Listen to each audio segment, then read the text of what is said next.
বিসমিল্লাহির রহমানির রহিম। আজকে আমরা সংবাদ প্রবাহ নিয়ে কিছু গুরুত্বপূর্ণ সংবাদ নিয়ে আলোচনা করব।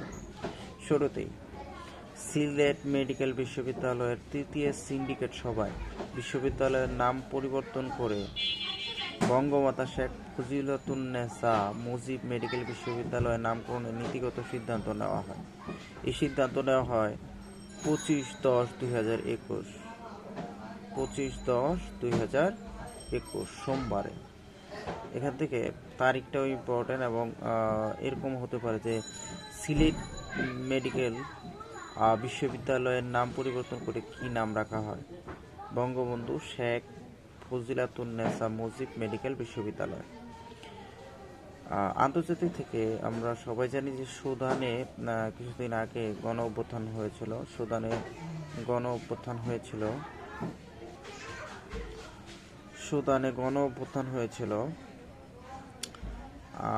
25শে অক্টোবর।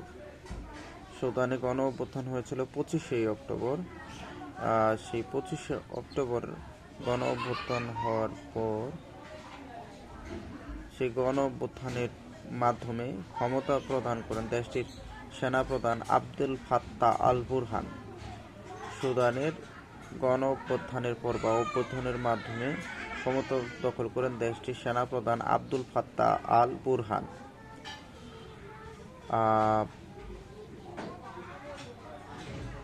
দেন হচ্ছে কানাডার নির্বাচন হয়েছে। সেখানে কানাডার প্রধানমন্ত্রী জাস্টিন ট্রুডো দেশের 39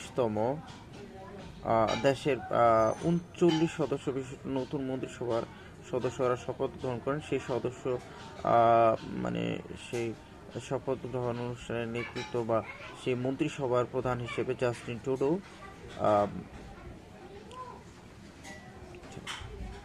জার্মানির 20তম সংসদের প্রথম অধিবেশন শুরু বেলজিয়ামের ব্রাসেলসে। এগুলো সব 25/10/2021 অর্থাৎ 10 অক্টোবরের 25 তারিখে ঘটে যাওয়া ঘটনাগুলো সম্বন্ধে বলতেছি। সেটা হচ্ছে বেলজিয়ামের ব্রাসেলসে ইউরোপীয় ইউনিয়ন ও বাংলাদেশ চতুর্থ কূটনৈতিক সংলাপ অনুষ্ঠিত হয়। এরকম প্রশ্ন হতে পারে যে বাংলাদেশ ভার্সাস বাংলাদেশের সাথে ইউরোপীয় ইউনিয়নের যে চতুর্থ কূটনৈতিক সম্মেলন বা সংলাপ সেটা কোথায় অনুষ্ঠিত হয়েছে। এখানে বলে রাখা ভালো যে বাংলাদেশের সাথে ইউরোপীয় ইউনিয়নের বিশাল বাণিজ্যিক একটা সম্পর্ক রয়েছে। সেটা হচ্ছে বাংলাদেশের যে পোশাকের বাজার আমেরিকার পরে ইউএস এর পরে ইউরোপীয় ইউনিয়ন হচ্ছে বাংলাদেশের পোশাকের একটা বড় মার্কেট। সেক্ষেত্রে যখন যুক্তরাজ্য ইংল্যান্ড যখন এখান থেকে বের হয়ে গেল, ইউরোপীয় ইউনিয়ন থেকে বের হয়ে গেল, তখন এই পোশাকের আসলে কি অবস্থা হবে, ইউরোপীয় ইউনিয়ন থেকে যখন যুক্তরাজ্য বের হয়ে যায়, তো তাই নিয়ে একটা সংলাপের প্রয়োজন ছিল, যার জন্যই এই সংলাপটা হয়েছে 25/10/2021 বেলজিয়ামের রাজধানী ব্রাসেলসে হয়েছিল। মজার সবচেয়ে একটা ঘটনা হচ্ছে যে জাপানের রাজকুমারী মাকো, তিনি রাজকুমারীর মর্যাদা ত্যাগ করে নিজের কলেজ জীবনের বন্ধুকে বিয়ে করেন। জাপানের রাজকুমারী মাকো নিজের তাদের যে এই রাজকুমারীর যে একটা কুইনের যে একটা মর্যাদা আছে, সেই মর্যাদা ত্যাগ করে তিনি হচ্ছে কলেজ জীবনের এক বন্ধুকে বিয়ে করেন। আর সেই রাজকুমারীর নাম হচ্ছে মাকো।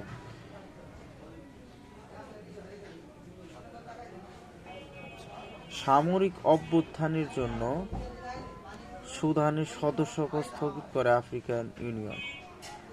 এটা 27/10/2021 যখন 25/10/2021 25 তারিখে যে হচ্ছে সামরিক অভ্যুত্থান ঘটে, সেই অভ্যুত্থানে আবদুল ফাত্তাহ আল বুরহান নতুন করে ক্ষমতায় চলে আসে। আর যখন সামরিক অভ্যুত্থান ঘটে, এমনিতেই হচ্ছে সামরিক সরকারকে বিভিন্ন সংগঠন ভালোভাবে সমর্থন দেয় না, যার দরুন যে আফ্রিকান ইউনিয়ন, এই আফ্রিকান ইউনিয়ন তাদের সদস্যপদ স্থগিত করেছে। আফ্রিকান ইউনিয়নের মোট সদস্য সংখ্যা 54টি। যদি এইখানে সদস্যপদ স্থগিত করার কারণে তো সদস্যপদ চলে যাবে না, সদস্যপদ স্থগিত করেছে। যদি সদস্যপদ কোনো কারণবশত আফ্রিকা ইউনিয়নের সদস্যপদ চলে যায়, সেক্ষেত্রে আফ্রিকা ইউনিয়নের সদস্য সংখ্যা হবে 53 জন।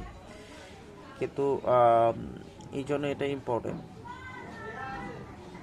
আচ্ছা, বাংলাদেশের সাথে সরকারি বেসরকারি অংশীদারিত্ব অর্থাৎ পাবলিক প্রাইভেট পার্টনারশিপের ভিত্তিতে বাংলাদেশের বিনিয়োগের লেখা সৌদি আরবের সঙ্গে সমঝোতা স্বাক্ষরিত হয়েছে 28/10/2021। দ্যাট মিনস হচ্ছে 28 অক্টোবর 2021 সালে। আর আমরা জানি যে আসিয়ানের সম্মেলন হওয়ার কথা। আসিয়ানের সম্মেলন হচ্ছে আসিয়ানের 38তম ও 39তম সম্মেলন, সেটার সমাপ্ত হইল, এই শেষ হয়ে গেল। সেটা হচ্ছে 28/10/2021-এ। মজার ব্যাপার হচ্ছে ফেসবুক এর কর্পোরেট নাম পরিবর্তন করে মেটা করা হয়েছে এই 28/10/2021 তারিখে। অর্থাৎ গুরুত্বপূর্ণ একটা ঘটনা, যে এরকম প্রশ্ন করতে পারে যে ফেসবুকের নাম পরিবর্তন করে কি নাম রাখা হয়, ফেসবুকের নাম পরিবর্তন করে মেটা রাখা হয়। তার চেয়ে গুরুত্বপূর্ণ প্রশ্ন, ফেসবুকের নাম পরিবর্তন করে মেটা নামকরণ করা হয় কত তারিখে? উত্তর হবে 28 অক্টোবর 2021। আর হচ্ছে 30 অক্টোবর 2021-এ ইতালির রোমে 2 দিন ব্যাপী G20 সম্মেলন শুরু। ইতালির রোমে 2 দিন ব্যাপী G20 সম্মেলন শুরু হচ্ছে 30 অক্টোবর 2021, অর্থাৎ G20 সম্মেলন।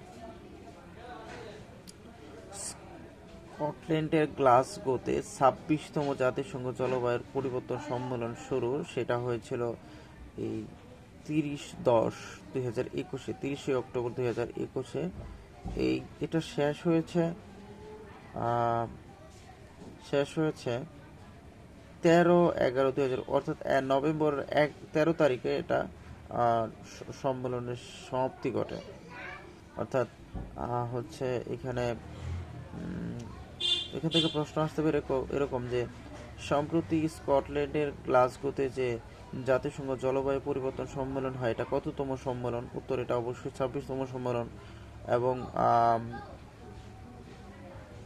তো এরকমও হতে পারে যে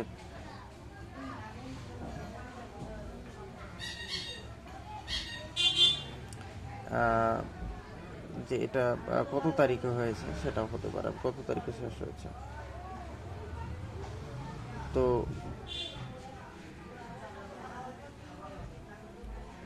গুরুত্বপূর্ণ দুটো আরো খবর রয়েছে,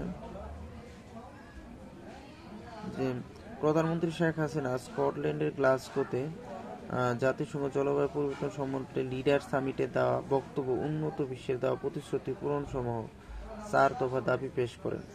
যে এই যে জলবায়ু সম্মেলনের ফলে মূলত জলবায়ুর দ্বারা ক্ষতিগ্রস্ত দেশগুলো এইখানে তাদের দাবি দাওয়াগুলো উত্থাপন করে।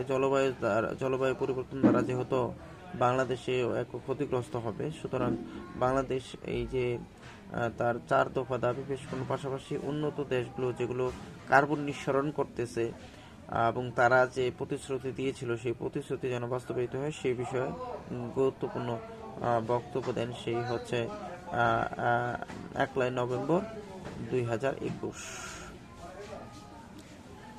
এবং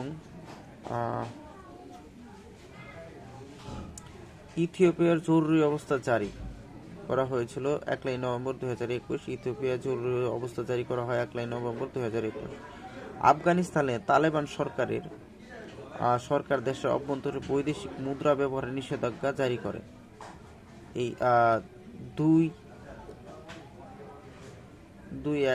2 নভেম্বর 2021, অর্থাৎ 2/11/2021-এ দুইটা ঘটনা ঘটছে, একটা ইথিওপিয়ার জরুরি অবস্থা জারি, দুই হচ্ছে আফগানিস্তানের তালেবান সরকার দেশের অভ্যন্তরে বৈদেশিক মুদ্রা ব্যবহারের নিষেধাজ্ঞা জারি করে। আফগানিস্তানে বৈদেশিক যে মুদ্রাগুলো আছে এগুলো ব্যবহার নিষেধাজ্ঞা জারি করে। 3/11/2021 দেশের ডিজেল এবং কেরোসিনের দাম লিটার প্রতি 15 টাকা বৃদ্ধি করে দেওয়া হয়। এবং সবচেয়ে গুরুত্বপূর্ণ খবর হচ্ছে 3 অক্টোবর, সেটা হচ্ছে ব্রিটিশ পার্লামেন্টে বাংলাদেশের স্বাধীনতার 50তম বার্ষিকী উপলক্ষে বাংলাদেশ এট 50 দ্য রিলিজিয়াস ডেল্টা শীর্ষক অনুষ্ঠানে বক্তব্য দেন বাংলাদেশের প্রধানমন্ত্রী শেখ হাসিনা। বাংলাদেশ এট 50 এবং দ্য রিলিজিয়েন্ট ডেল্টা শীর্ষক অনুষ্ঠানে বক্তব্য দেন বাংলাদেশের প্রধানমন্ত্রী শেখ হাসিনা। এটা 3/11/2021। বিশ্ব স্বাস্থ্য সংস্থা জরুরি ব্যবহারযোগ্য টিকা হিসেবে কোভ্যাক্সিনের অনুমোদন দেয় এই 3/11/2021। এখানে বলে রাখা ভালো হচ্ছে এ পর্যন্ত বিশ্ব স্বাস্থ্য সংস্থা এই কোভ্যাক্সিন নিয়ে 8টি করোনা ভাইরাসের টিকার অনুমোদন দিয়েছে। এটা 8ম, আর এটা হয়েছে নভেম্বরের 3 তারিখে, বা অর্থাৎ 3/11/2021। আচ্ছা, 4 তারিখের একটা উল্লেখযোগ্য ঘটনা হচ্ছে সৌদি আরব বিশ্বের প্রথম উড়ন্ত জাদুঘর উদ্ভাবন করা হয়। সৌদি আরবে বিশ্বের প্রথম উড়ন্ত জাদুঘর উদ্ভাবন করা হয়। এবং আরেকটা গুরুত্বপূর্ণ ঘটনা হচ্ছে করোনা ভাইরাসের প্রতিরোধের মুখে খাওয়া ওষুধ মলনুপিরাভির অনুমোদন করে যুক্তরাজ্যের medicine and health care products regulatory agency, MHRA, সংক্ষেপে MHRA।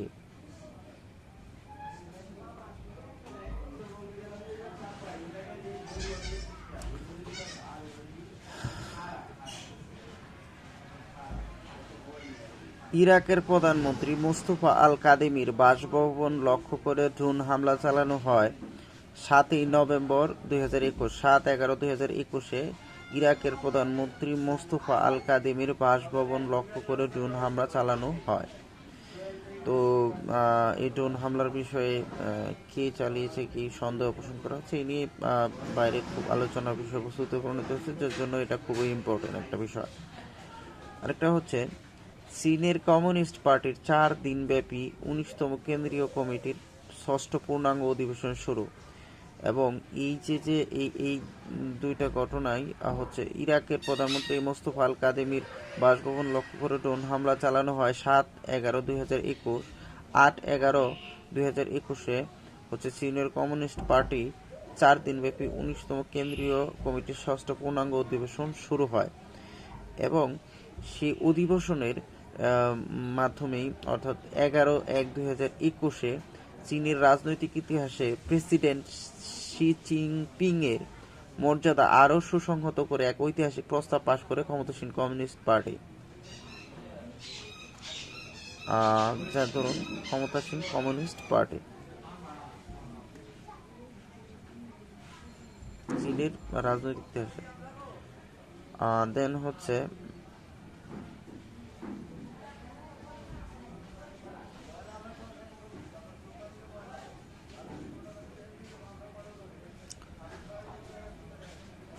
12/1/2021 শুক্রবার মিয়ানমারের মার্কিন সাংবাদিক জানি ফ্যানস্টারকে রাষ্ট্রদ্রোহ ও সন্ত্রাসবাদের অভিযোগে 11 বছরের কারাদণ্ড দেওয়া হয়।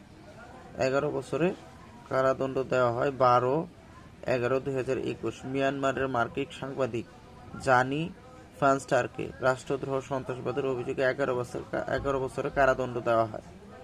অ্যান্ড দেন হচ্ছে T20 বিশ্বকাপের ফাইনাল খেলা অনুষ্ঠিত হয় 13/11/2021, যেখানে অস্ট্রেলিয়া চ্যাম্পিয়ন হয়। আজকে পর্যন্তই, আল্লাহ হাফেজ।